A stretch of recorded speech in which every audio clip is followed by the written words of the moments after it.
And we are live. Welcome, welcome, welcome, everyone. Welcome to Journey to Bliss. I am Ms. Bliss, and my guest this evening is Catherine Davis from WBAI Radio. Welcome. So, we wanted to start off this evening with a prayer for Diana Farr. Diana Farr was also a guest for this evening.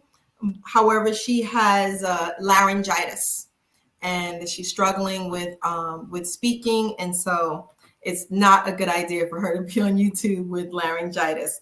So I wanted to say a prayer for her, and the prayer is for anyone else out there who may need it. It's the prayer for Archangel Michael, and it's a prayer to invoke Michael the Archangel, and it's like this: O Michael, thou who art on the right hand of our Creator, I beseech thee, O angel of light and fire, the judgment of the Almighty. Rid me of the creatures which seek after my soul. Devour them with thy sword, and drag them into the pits of hell and Leviathan, where they shall be no more. By the power of thy mighty ark, O our Father and King of who art in Zion, stand not in judgment with thy servant, but grant me success in the name of our Lord, Christ Jesus Christ. Amen. Ooh, that's a powerful prayer. Anybody can take that prayer. I recommend anybody who needs that prayer. Yeah. Everybody could use a little bit of prayer here and there. Oh, and let me do the commercials. So we have our brother Shaka who sells the t-shirts, and here's his t-shirt commercial.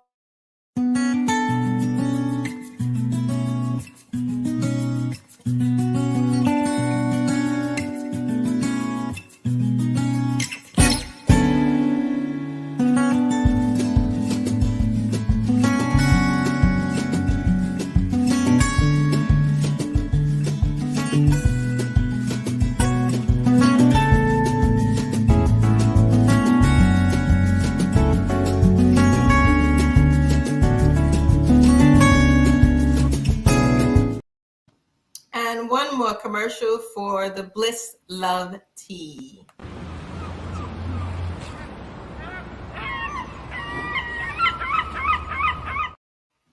That's a short commercial. I have multiple commercials. Oh, welcome, Cynthia. How are you? Peace and blessings to you, my sister. I hope you are well. So tonight, Catherine and I will be talking about the ego, and we wanted to kind of extend it out from not just being about the ego, but also about the ego, the emotions, and also truth, since this year is the number 8, and it's also the number of truth, representing truth, speaking our truth, communicating whatever's on our mind and whatever is in our desire that we have to say. So I wanted to start off with, as many of you know, my area is Tantra, psychedelics, and integration. And in psychedelics, I heard a lot of people say, oh, you want to kill your ego and you want to get rid of your ego, and your ego is bad. And upon like further research and taking my classes, I found out that the ego is actually a gift.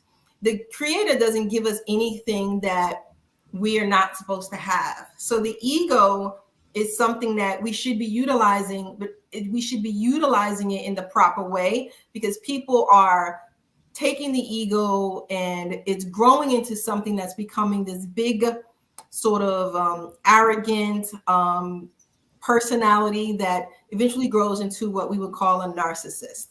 So we are in a society that judges us based on our personalities as opposed to our character. Ego is a false personality you develop to feel to be accepted by your peers or your surroundings or your coworkers or your family members. And Catherine, do you want to kind of veggie back off of that? Well, yeah, I would say that also it comes from a lot of deep insecurities. So if you grew up in a situation where you were not understood or appreciated or were neglected and abused, you're more inclined to have a false self so that you can find a way to be accepted. Right. Always looking for that Mhm. that group or your parents or the job or whoever you're around to accept you so you fit in. So I also wanted to kind of connect the ego to emotion. So in my research, it was that ego is emotion and emotion is ego. And there are two types of egos. So you have the ego that is self-binded and self-centered. And you have the other ego, which is more of transcending and all embracing. So the self-centered ego, it should be transferred into the all embracing ego. So we should, if you find that you have this ego that's sort of self-centered, you should be doing the work or the shadow work or the practices to develop yourself into coming into an ego where it's more of a transcending and all embracing ego. So the all embracing ego is more like a person who recognizes the oneness between everyone here on this earth. They acknowledge and accept the oneness. It's sort of like an inseparable oneness, infinity, and internal absolute unity amongst people and amongst society, which is, it sounds like kind of like a dream world, as far, I guess most people would say. But that would be your desire, to be as close to that type of ego, as opposed to what you see now. So I wanted to give you some of the ego-centered behaviors so you're aware when you're around these people, or maybe yourself, you may be entertaining some of these behaviors, and you can kind of like check yourself before you wreck yourself. So part of the ego-centered behaviors is the urge to judge others, or maybe even judging yourself, fear, and that could be fear of the unknown or just fear in general, feeling insecure when you're attacked, never letting go, sort of like that attachment and holding on to people, places, or things, a desire to be right all the time, attachment to an identity, an object, or a person, feeling superior or inferior. Catherine, you want to kind of like veggie back off of that? Well, yeah, I think you covered a lot there, and I believe that we would have healthy egos if we had a healthy transition through our life passages from infancy to childhood to young adult.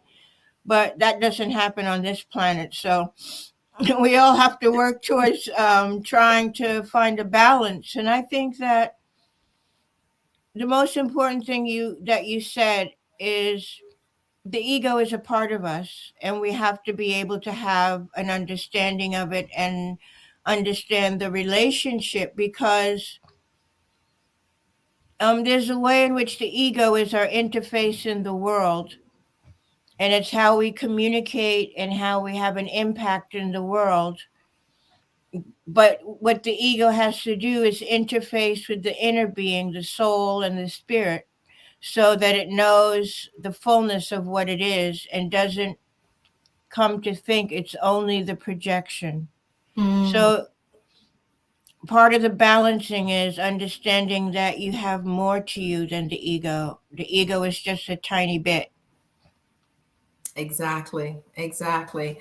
And so I wanted to speak about, I guess we would say, people in the society today who are maybe they're very famous, or they're like a popular YouTuber, a singer or actor, or maybe people who we consider to be like highly intelligent, like lawyers or doctors. So what I'm witnessing is that people are sort of putting these type of individuals on some type of I guess hierarchy, or we sort of idolize these people, and we start to envision them as to be like these wonderful people. And in reality, what they have done is they've created themselves or designed themselves to be this personality, this sort of entertainment to please you and to entertain you, and you're not seeing the true character of these people. So a lot of times when I'm in these professional atmospheres where we have these Wall Street executives, these CEOs,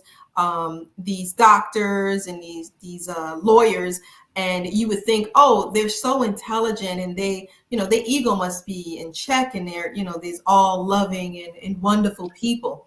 And I want to say that those people can also get emotional, and their emotions will activate in the form of, it could be at times like extreme rage or anger, or it could even be like a hidden anger where they're doing sabotaging situations and creating environments where it's a toxic environment for you to work in.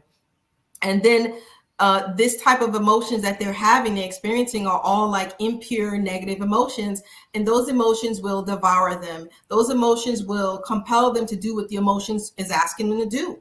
So an impure emotion is like the lower self, the imperfections, the limitations. If you're having more of a pure emotion, which is more like happiness, happiness is something that you feel from the head all the way down through to the toes, through the fingers and the shoulders, everywhere. Happiness, joy, peace, serenity, love are healing and nurturing and carry emotions. Those are pure emotions of the higher self, more of a divine or divinity, spirituality, oneness, or closeness and to all of the divine. And this is your actual birthright.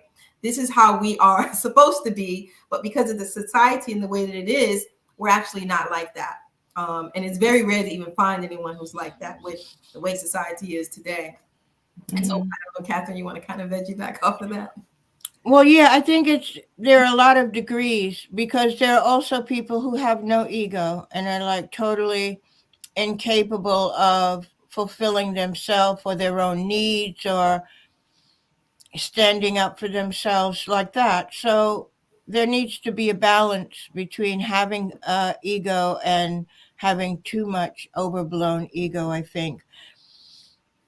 And I think we just have to be mindful that as we go through life, we're going to meet people that have these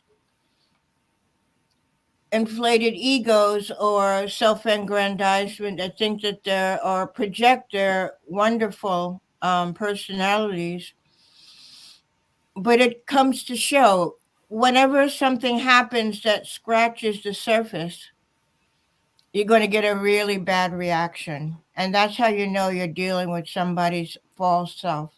Mm-hmm. Mm-hmm. Because a lot of times those people who have those big egos, or if they are narcissists, they are projecting a personality that they presented to everyone out here in the world. And so behind the scenes, you don't really have the truth of knowing that this person is a bully or mean person, or treating someone like dirt behind the scenes, and they don't want you to see that. So God forbid if that information is revealed, they probably go ballistic and go chaotic. So when we look up to these people as if they're these wonderful divine beings, and it's revealed that they've done something that's immoral or devaluing, we look and say, "Oh my goodness, how could they?" Of course they could. They were nothing but a personality from the beginning anyway. They weren't showing you their true character. So Hmm. Yeah, observation. and the thing to be mindful of is that you can become entrapped within these people's lives. And so you come in with all, rose colored glasses and you think that they're wonderful, Yes. but they'll gradually reveal themselves. But what they do is they have to degrade you so that you always feel less than them. And it happens slowly, it's kind of insidious. And you could find yourself in a bad situation or a dangerous situation because these people ultimately, or at least at the far extreme, are quite toxic and can be harmful. So as you're going about your life, you might find some spiritual group or some exercise group or some religious thing or a business. But beware of anyone who is appearing to be a guru and at top of the food chain and has all the information, and you're like the little acolyte who doesn't know anything. Yes. um, you could expect to be reduced and ultimately harmed because there's a psychology that I don't quite understand, But the closer you get to these people's lives, you begin to see the carnage around them. Yes, the truth is revealed. This truth shall set you free. And so I wanted to say also that, so when we are expressing emotions, remember it's also connected to the ego.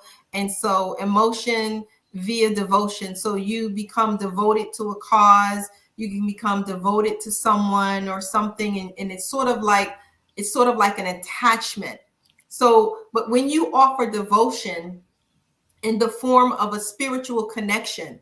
So for this is for a relationship with someone where you're looking for the opportunity to experience spiritual growth and a higher consciousness. It's purely a divine connection. And at that time you feel sort of like a oneness with that person because you feel connected and you're not seeking to take advantage of this person or to bully this person or to control this person. You're seeking this desire to have this beautiful friendship or relationship, or even if it's a co-worker environment. And that's when you have that true divinity from within you that's activated in a really, really good relationship, which, like I said, is rare to find. Very rare. It is. It is. But I think the true relationship has to be with oneself. When you understand your own divinity, it's harder for other people to demoralize you. Yes. And a lot of us are learning the hard way. So a lot of us are, like you said, getting tied up into these situationships or relationships where they somehow get attached to these people with these large egos or narcissist relationships. And it's difficult for them to get away or to get out of it. And then that takes work with self, recognizing your worth, your value, Hmm. who you are, that you deserve to be respected, and that's hard to do for a lot of people. It's it's hard to do, and what happens, the real tragic part is when people get caught up in this, they lose trust in themselves and they begin to have doubts about everyone, and it becomes very difficult to heal that wounding so that you could go on to have a healthy relationship or a healthy life. So it is really important though to exit when you can, if you can. Yes. Or if you can't exit at that moment, plan your getaway. Get like you have to literally start saying, okay, this is toxic. This is a horrible situation I'm in. I've got to figure out a way to get out of this situation. Whether it's next week, next month, or next year, always have your plan in line to get out of that situation because it's unhealthy for you and it's also unhealthy for the person who's projecting this on you. Mm-hmm. Very So true. for sure, And for sure. maybe like you were talking in the beginning, the real answer is to do the internal work so that we have a healthy ego, so that we have that deeper internal connection with the ego, so that we don't become subject or victimized in that way. Right, right, exactly, exactly. So I wanted to talk a little bit more about the emotions and how they attach to your body and then eventually turn into like a physical illness. So when we are angry, the anger is stored in the liver. It attaches to your liver. And when you're experiencing sadness or stress, that's attached or connected to your heart. When you experience grief, that's connected or attached to your lungs. And if there's any resentment or any fear, then that is stored in the kidney area. And so when you're experiencing worry, that is in the stomach area. And when you think about it, when people have stomach ulcers, that is directly connected to the worry that they have been experiencing. So when you run down the line and you start to see all of the organs in the body and the way that it's affecting you over time, your body is keeping score of all of this emotional baggage, and you become physically to feel some type of result of the emotional trauma that is caused on yourself. So you could have anything from headaches to muscle tensions to feeling tired to feeling heaviness, lumps in your throat. You could even begin to stutter because you lack the communication to get the words out.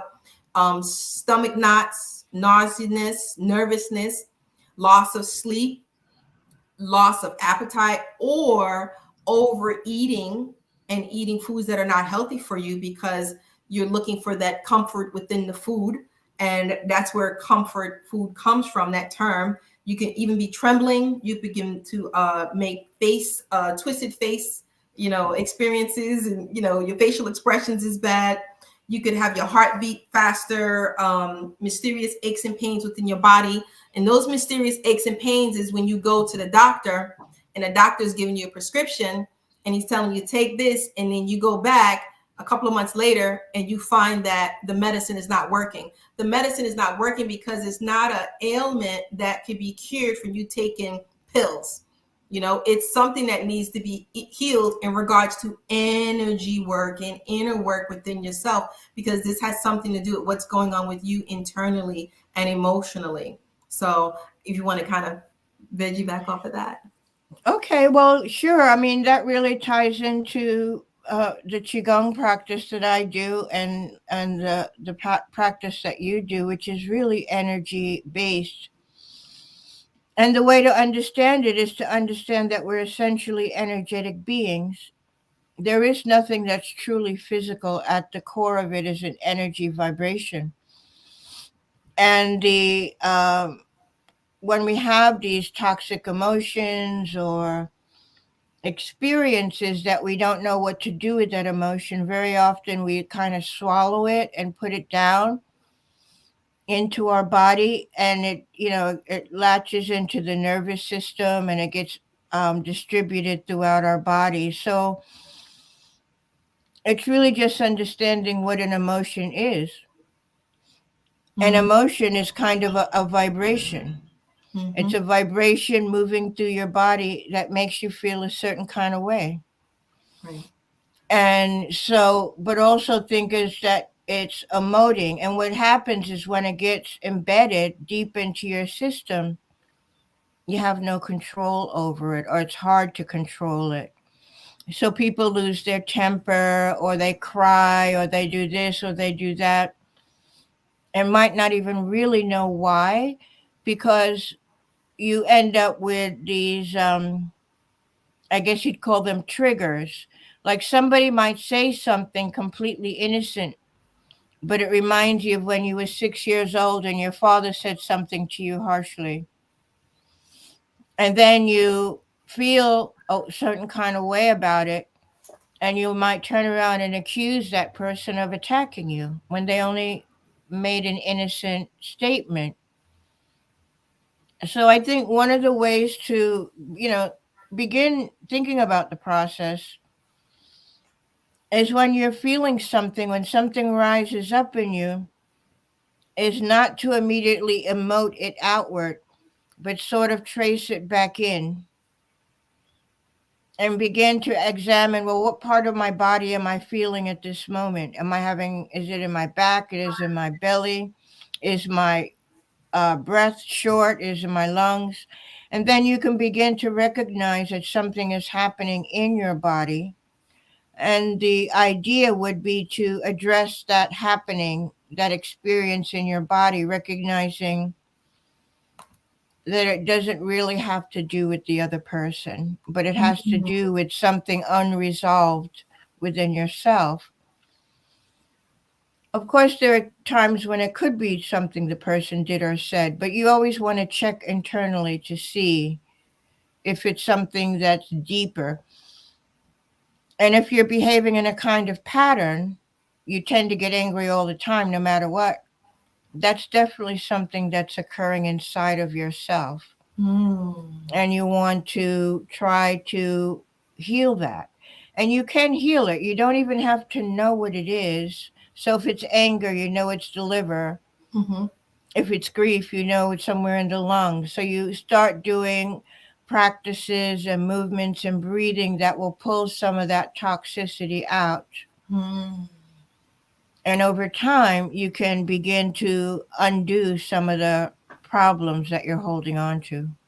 You mentioned something I wanted to inquire. So, what if you find yourself in an environment where it's pretty clear that people are constantly on a regular basis trying to trigger you because they realize that you're generally a happy person. You don't have many issues in your life, but they're so miserable. They're so toxic and so angry, and they want to project this on you. So they're trying to pick and trigger and trigger and trigger. And then you might have a situation where you explode, but at that point, you may feel like, well, wait, look at what they're doing without first looking at yourself. And the reason you're pointing to them is because you realize they've been trying to trigger you more than once. They've been trying to test you more than once. And so eventually you explode. Yeah, well, in that environment, it may be necessary to explode, I would say. I'm just saying, if that's truly the environment, at some point you got to have, enough is Right, enough. right. And you have to protect yourself.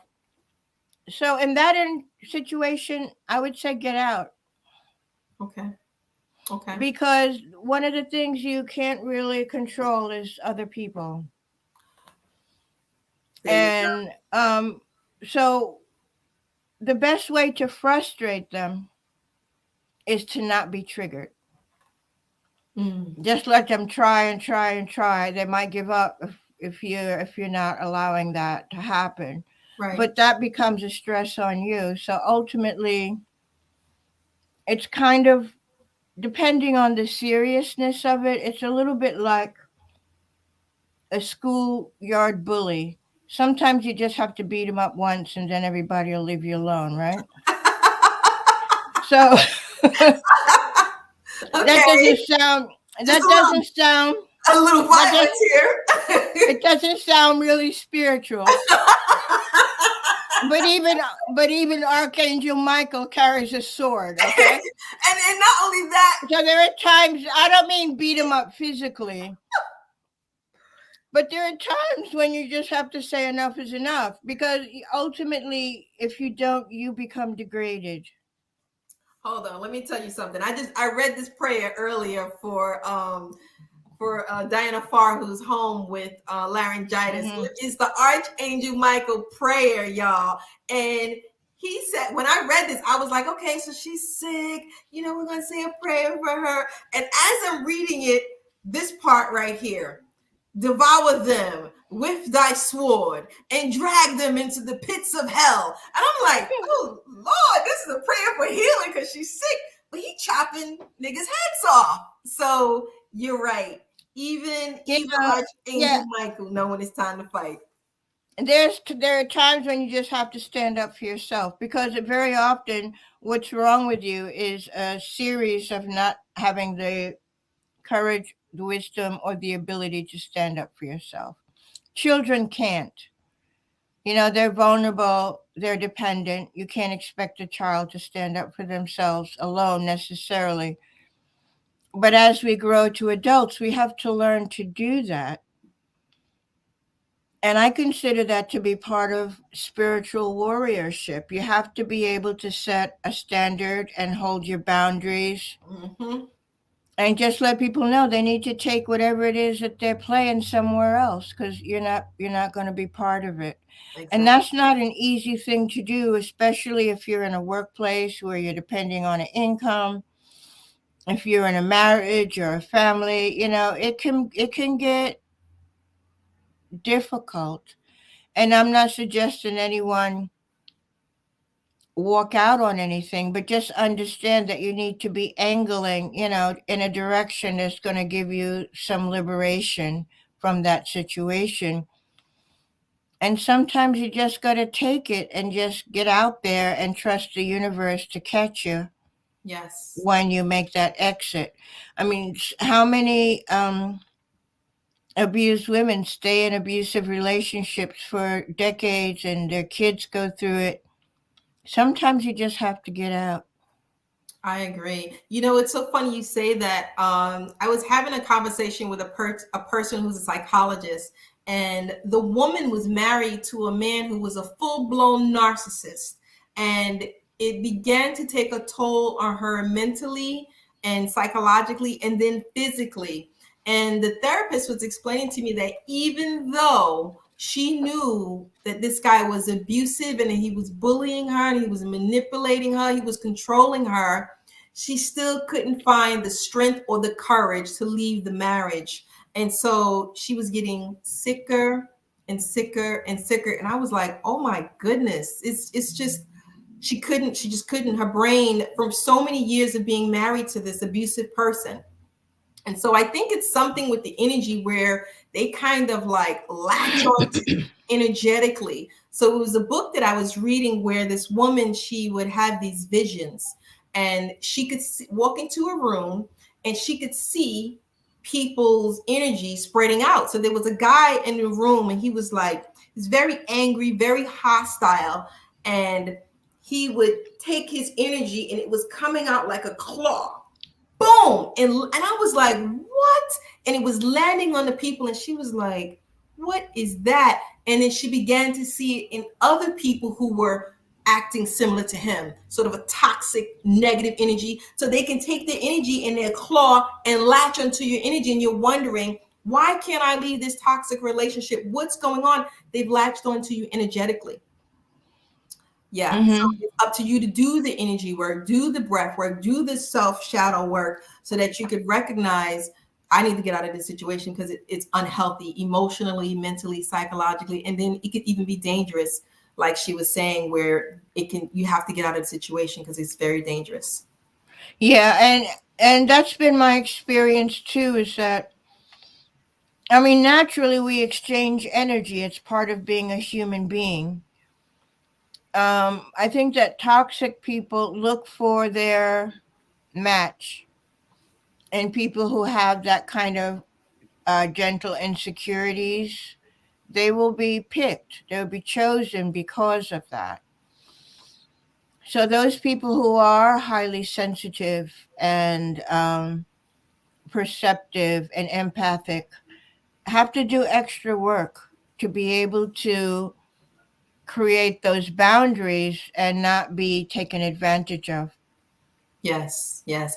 It's You so know, funny. you can't go about thinking you're going to save everybody, because not everybody wants to be saved. No, no, exactly. Not at all. And it's so funny because I was talking to another guy, he's a YouTuber, and he was saying that he's noticing that over the past recent years there was this battle between the narcissists and the empaths. And it was like these narcissists always find these empaths, and they became like controlling and bullying, and these obnoxious and these terrible people with their egos as big as the city. And these empaths, it was like they were shrinking and shrinking and shrinking. And empathic people are very powerful people if they can find the freedom to be free and to express themselves and work with their energy, as opposed to have someone controlling and towering over them, projecting on them all of this negativity. And he was And saying, that, yeah, go ahead. I'm sorry, it just came to me. That might be the people who are lacking ego and need to cultivate a healthy ego. Yes, exactly, exactly. So I Mm. think we're going to get a lot of people this year, since this is a year about speaking your truth and saying whatever it is that needs to be said from your heart, your mind, your body, and your spirit, because they're saying 2024, the number 8, a lot of the truths are going to be revealed, a lot of the truths are going to be coming out, and I think a lot of people are going to be speaking up. I mean, it's going to be a lot of stuff going on. It's going to be out there, and I think it's going to be, people are saying, oh, this the president of these countries are going to be revealed, and then these CEOs of all these corporations are going to be revealed. Honey, things are going to be revealed in your freaking house, right there at your job. This is going to be on the level of reveal from everybody. Everything is going to be coming out. Nothing is going to be hidden. No one's going to be able to hide. Whatever you're doing in the dark is going to come out in the light. So don't be shocked when you see this information coming out from everywhere. And also start doing good things in the dark. Have some fun in there. I can mention, that's my area. I can mention a couple of good things to do in the dark. So Things that you wouldn't matter if it came out. It'd be a revelation. exactly, exactly. You might start a new trend that way. So emotions is energy. right? And we are energy bodies. So when certain emotions are activated, if those emotions are negative emotions such as fear or worry or anger or rage or anxiety, you're at that point you become out of alignment. And when you go into the emotions of love and feeling joy and happiness, that is when you become in alignment. So you, I know it's not always easy to have these wonderful beautiful emotions because we have all of these other things going on in our lives, but if you could practice that, it'd be healthy for you. Because if you have all these negative experiences, that energy becomes sort of like an energy weight on your body, and it's stored in separate places of your body, and it packs on like over weeks, over months, and over years. I hope it's not over years, but over It is, time, yeah.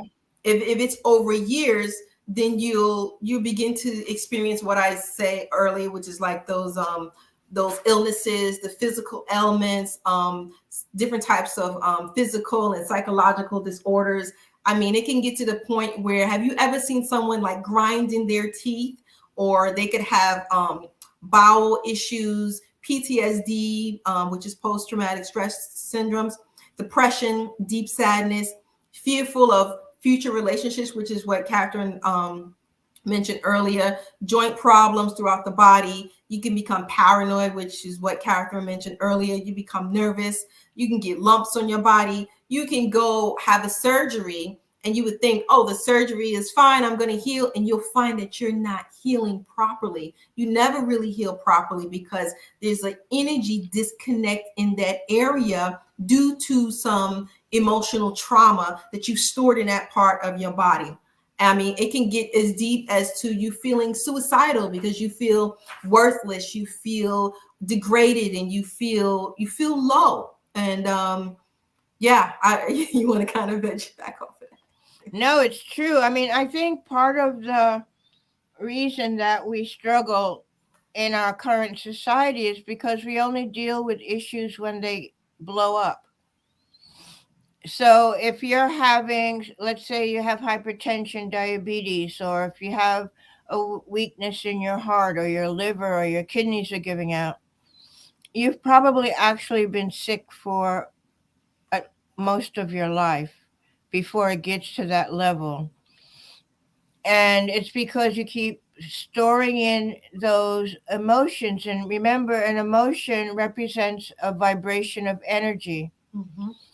And if your liver or your kidneys need to vibrate at a certain level to be happy, and you keep throwing anger and confusion down into your body, the organs keep holding more and more and becomes bloated with that energy, and it disrupts the natural vibration, ultimately causing end stage disease. But we don't have to go there. You know, we can begin to think of the energy body the same as you would your physical body. You'd be pretty stinky if you never bathed. Yes. So if we don't clear up our energy, that means we're carrying that load, and that's what makes us fatigued and vulnerable to infections and disease and to develop chronic illness. If we can begin to cultivate a life pattern that allows us to regularly kind of clear the inside out all of the toxins and build up the energy of our natural spirit and soul, when part of what's happening when we meditate is that, say, the heart is the most powerful vibration that we have, more than the brain. And if you can clear the obstructions to that heart energy and allow that to vibrate, it travels so powerfully that it begins to repair the whole body. So if the heart is strong and vibrating in a healthy and positive way, it can remind the other organs to get back into balance, instead of an organ attached to a particular emotion will pull you completely out of balance. But the heart energy, the meditation, the inner work brings it back, and then the organs have the possibility to heal in that condition. I'm glad you spoke about the heart. I want to put in a little plug for the Bliss Love Tea, which is a heart healing tea, which was originally designed for men because I was noticing that a lot of men were not empathic, they were not nurturing. And I was finding that a lot of times when I ran into a person who had that big ego, who was sort of that narcissistic personality, just happened to be men. Not to say that a woman cannot be that way, but I found it more in men for one reason or another. So the tea is designed for you to get in touch with your empathy for others and nurture yourself and feel that love and that serenity and that peace within you. And what I found was that women were ordering it too. So I would have couples who would take it, and then for one day or maybe even 2 days they would do a fast and they would drink the tea. And majority of the time, believe it or not, it was the man who was breaking down at the end of that fast. And the women were Mm. like, well, wait a minute, I'm always labeled the emotional one. And so I was like, well, we men and women have emotions. Anger is an emotion, do you know? So we're all emotional to some extent. It's just, I Hmm. feel like men are always taught to not express those emotions and sort of hold those emotions in and kind of man up and be strong and be powerful. And that's not actually what it's about. You're not exuding any type of strength or power when you're holding your emotions like that, because it's sort of a disconnect in relationships. So get that bliss love tea, y'all. Yeah. Absolutely. And as you say, I mean, natural plants and remedies are very powerful. We're made as human beings in harmony with the plant realm. And I think that we can recognize that. And we're the same, really, as plants, except that we can move, we can walk. But energetically, we have roots in the earth. We pull in the energy of the sun and the stars. And it's really important to find a harmonious tea or medicine like you offer, or homeopathic medicine, or maybe just a scent will do. It's really important to pay attention to your environment because it's going to have an impact. And it's important to be able to support, for us to support ourselves by doing that. I'm drinking some ginger tea right now because I want to guard against, picking up something or having my immune system compromised. We all get tired, we all get exposed. So you have to do things on a regular basis. I'll have to get some of that tea Yes. and, Yes. and sneak it to all the men that I know. Yes. Oh, let's have a nice drink the glass. Next thing you know, all the men in the room are like, "Ooh, wait a minute, what is this feeling I'm not supposed to feel?" You know? So it's, fellas, man, it's okay to feel. It's okay to have emotions.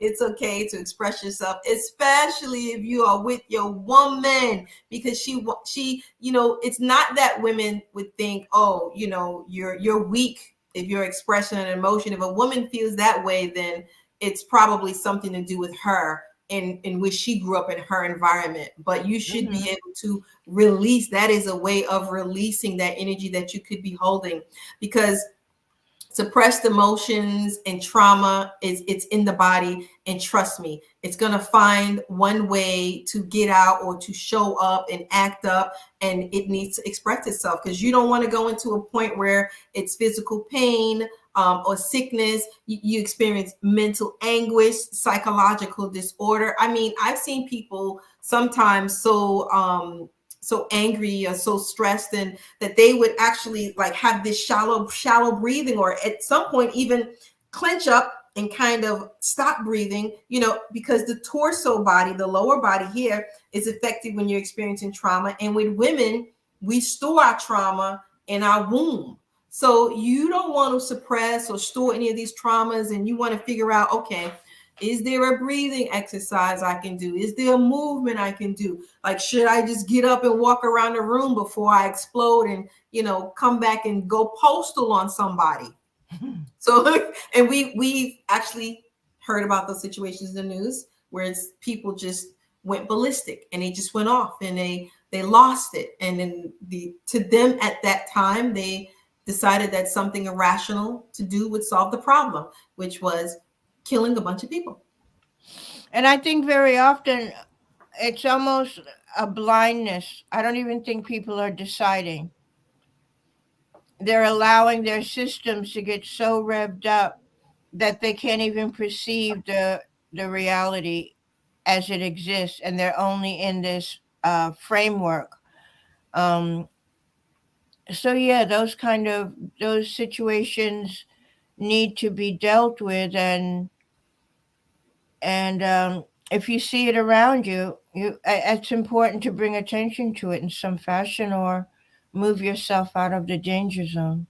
You know what's so funny that you say that, because you see situations where you're not in the person affected. So you walk into a room and you see two people and you see one sort of bullying or taking advantage of someone, and what I notice is no one says anything. It's almost as if people are co-signing this type of behavior, and I'm not really sure if they're okay with this type of behavior because maybe they're fearful of what the response would be if they stood up and protected someone, or maybe they feel like, well, shoot, they might turn around and start, jumping on me, and I don't want nothing like that. So I think this society today, it seems to be getting more and more twisted. When you find someone who's okay with that type of behavior, who's okay with being in that type of environment, I do know there are times where I had to kind of jump in and say, well, this is coming across a certain kind of way and it appears to be inappropriate, and can you see that this person is hurting and that it's causing, it's triggering them or traumatizing them? And I would have to say that in that experience, 90% of the time, the big ego person whose ego is big as the city, or the narcissist, is like, well, they're traumatized and they're triggered and they need to address their issues. And I'm sitting here like, so you triggering this person's traumas, what good is that going to do? But that's when you're talking with a narcissistic, egotistical person. They don't see Hmm. anything wrong with them. They need to be right. And it's okay to trigger other people, to harm other people, to bully other people, to manipulate other people, to take advantage of other people. But there's nothing wrong with them. And they have this personality in society where they're wonderful and they're projected as these great beings. And when you find out in reality, they're really not. We look up Right. stars like all these guys who are now going to court, P. Diddy and I forgot the other Yeah. names. All of these guys, and how could you even be shocked? Like, how could you even think?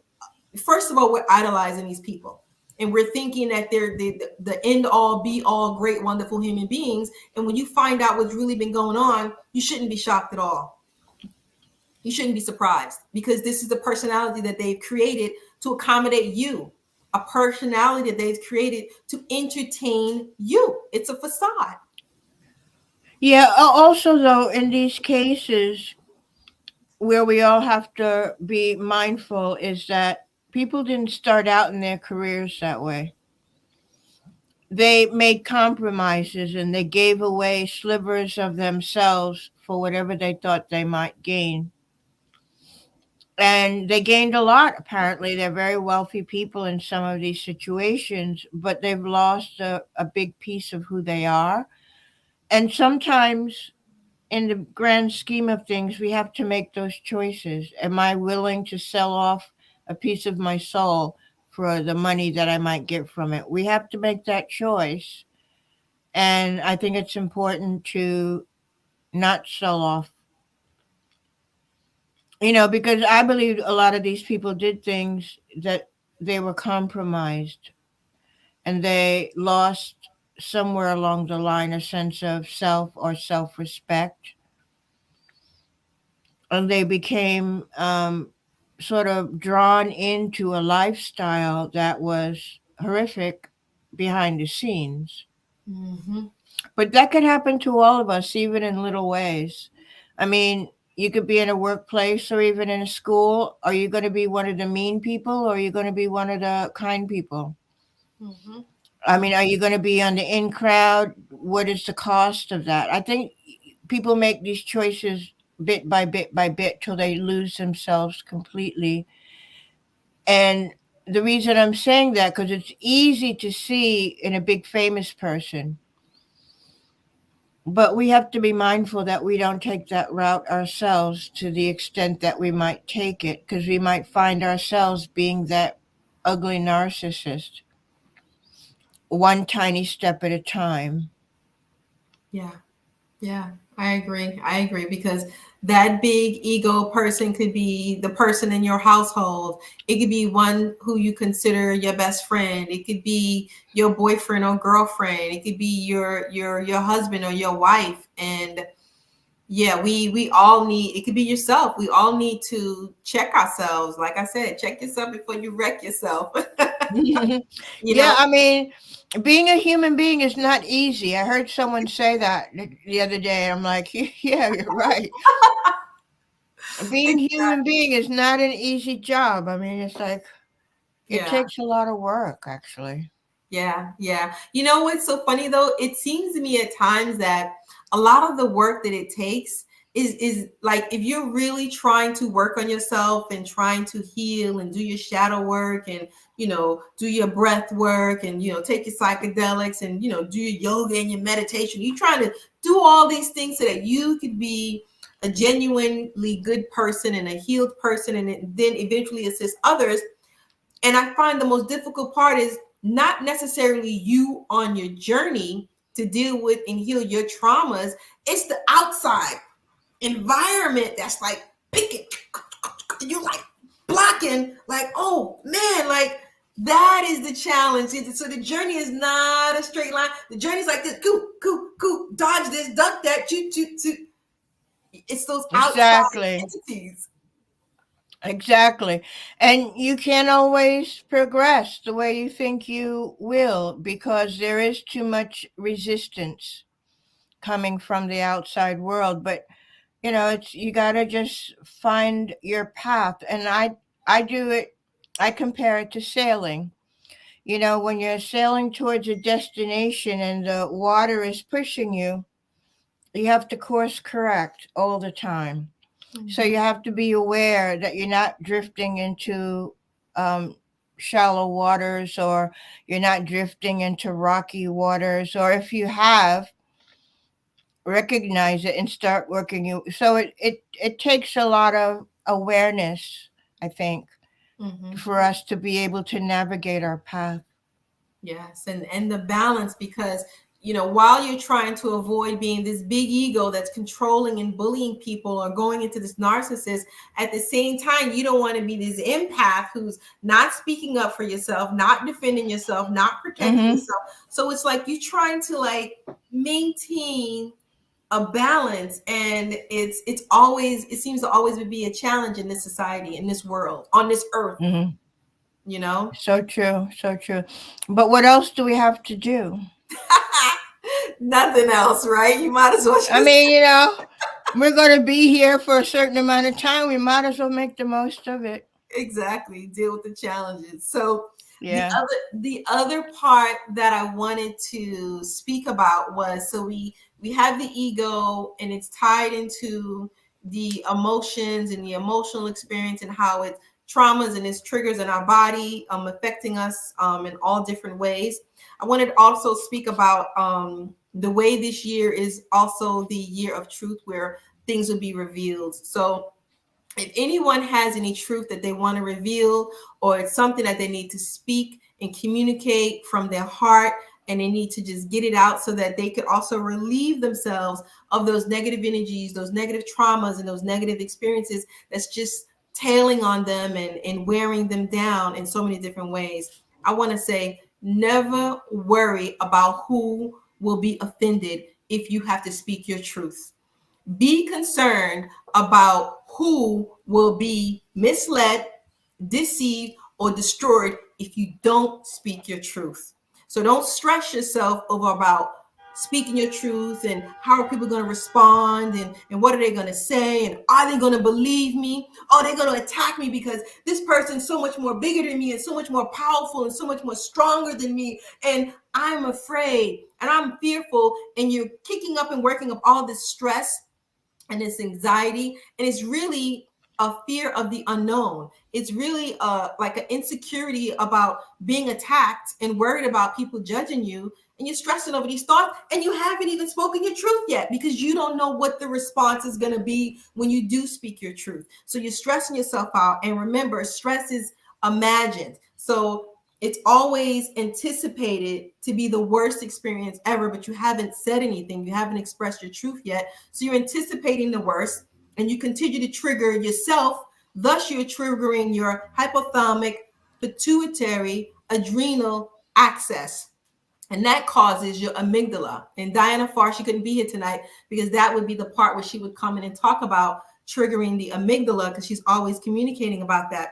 But when it's triggered, it will begin to act like you're actually stressed, like you've already revealed your truth when you haven't said anything at all. But you're kicking it up and working it up, and you're all thinking about it, and you're worried and you're fearful.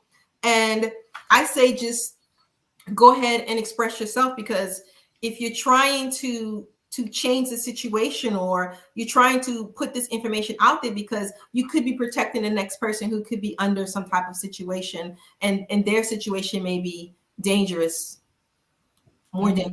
than yours. Yeah, and it's dangerous to the self also, because that's what's creating the stress, holding it in. So, but I found that a number of things can happen that are positive. The person who's stressing you out will come to respect you, and that's a positive thing. But also, as you're expressing your truth, you begin to magnetize to you people who are more compatible to that truth. Yes.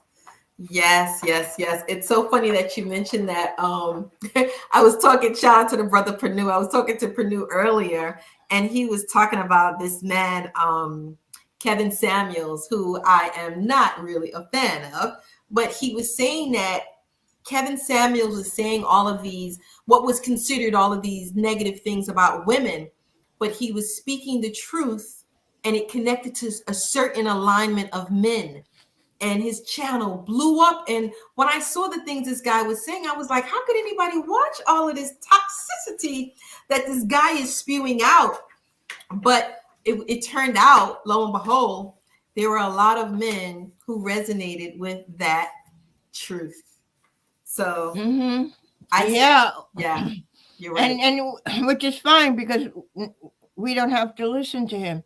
But I think also it reminds me of another thing that happens where people might have been wounded in some way, either by an abusive mother or an early relationship that was abusive, or maybe just being innocent in the face of women who can take advantage of that, and then they begin to project that out as a defense. The only way I can be safe is to think that all women are like this, because I can't discern the difference. And so, as a woman looking at that, I would at least hold that perspective, that this is, I don't have to take it personally. It's not really about me. It's about a person being defensive, projecting their fear, and that's what's being resonated with. And I think that's something that we all have to be mindful of, because what are we putting out there, and what are we attracting to ourselves, and is that really what we want? Maybe we should heal before taking our story on the road. I agree with you. I agree with you. I did kind of feel like he was projecting an experience that he actually had, and it was coming Mm-hmm. across as if at times he was very bitter about those situations and very angry because, in all Mm-hmm. honesty, he wasn't the most handsome man and he didn't have money. So he was saying that the women were not attracted to these type of men, which was him in the past. And so I it came across as if he was angry and bitter because of those situations, and he found a whole bunch of angry, bitter men to align with him. And So was he really unattractive, or was he that his perception? you know what's so funny? It wasn't like he was the worst person on the world, but I think over time, as you know, you get people who are rejecting you, and you're getting this rejection, and you begin to project that energy on yourself, and you eventually reject yourself, and you think these negative things about yourself. It's kind of like, they kind of beat you down with this over and over and over again. I think he was feeling that energy, and he fell into that, unfortunately. And Mm-hmm. when he became a big time YouTuber, it was like all the women wanted to be with him, and he had money from YouTube and all these other things, and he felt, oh, now I'm powerful, now I could say what I want, now I can get them back, I can get even, because he's actually experiencing a lot of emotional trauma that a lot of people never dive deep to see really what this man was working with. And I really think this man's heart was broken many times over his life, and he failed to do the work, the shadow work, to heal. And he found other people who were in the same line, and now he's no longer here. And you still got these men out here who are still brokenhearted, still traumatized, not doing the shadow work, not doing the work, and they seem to think that they can just travel to another country and find a woman. And you're the same man that you were, no matter what part of the world you're at. You still have that trauma attached to you. And to go into a relationship with all that emotional trauma or that ego or that narcissism, whatever it is you carry, doesn't mean it's going to work because you got another woman from another country. Well, that is true, and also, I mean, I don't know, and I don't want to put anything out there that's negative, but I think if I were a poor woman living in a small village without any options, it wouldn't matter to me if the dude were ugly. Exactly. I'm just saying. So, I Exactly. mean, I don't actually think there's anything wrong with that. I mean, if uh a man from the states, a black man, wants to go to another country and be with a woman who's maybe more cinnamon or whatever it is, More honey. yeah, that's fine. I mean, I think people have a right to be happy if they could really find happiness. Mhm. I would wish that for even the narcissist, if they can find happiness, I would wish that for them. You know, The question is, at what point is are they able to discern that they're putting themselves in a position to once again be exploited by a female who might very well take his money, his property, his children, whatever comes of it. And I would hope not. And I mhm, think probably it's probably a 50-50 chance. But I'm just saying it's not solving the core problem of being someone who is doesn't have that has a negative self-image in some fashion, and mhm, every relationship has to have some juxtaposition to that. It's the same, I guess, for women. mhm. Exactly. So yeah, I mean, it is what it is. The way I feel, if you wanna, if if a black man or a black woman wants to explore and be with people of other races, Mhm. Have at it it. wouldn't be the first time. I'm not this color for no reason. I mean, you know. Exactly. I'm okay with it. The part that Mhm. turned me off with this guy, Kevin Samuels, is what he was doing is he would encourage black men to get these women and then degrade black women, talk down to black women, treat black women in a derogatory form, and then compare the two women, which to me is sort of causing a rivalry or anger. It's not causing sisterhood. Oh, look at her, she's lighter. Oh, look at her hair is straighter. Oh, look at her, Her family gave her to me and she's younger. And look at the black woman, all these negative things. So when you're projecting that type of energy, I think that's what was kicking up his channel, because he was like, oh, these women are better in so many different ways. And that wasn't a fact. That really was not a fact.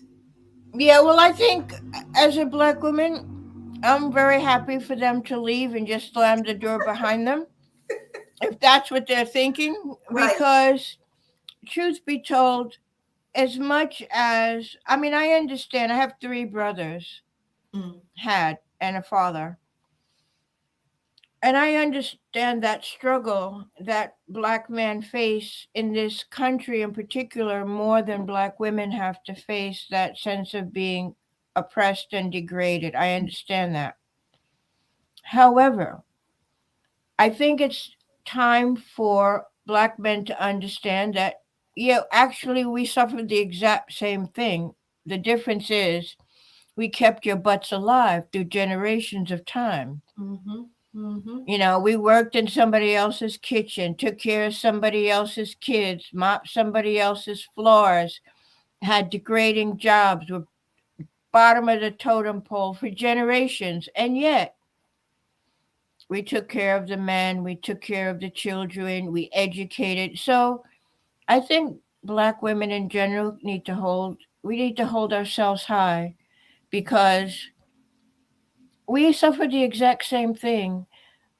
And I'm not saying that's because we're stronger or better. The situation was such that women could get in the door where men could not. And women got through the door.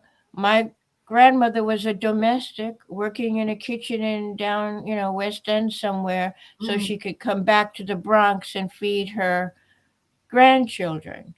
mm, And that gave me the possibility of growing up and going to college and having a better life. So I think that black women have been holding it down for a long time. mm-hmm.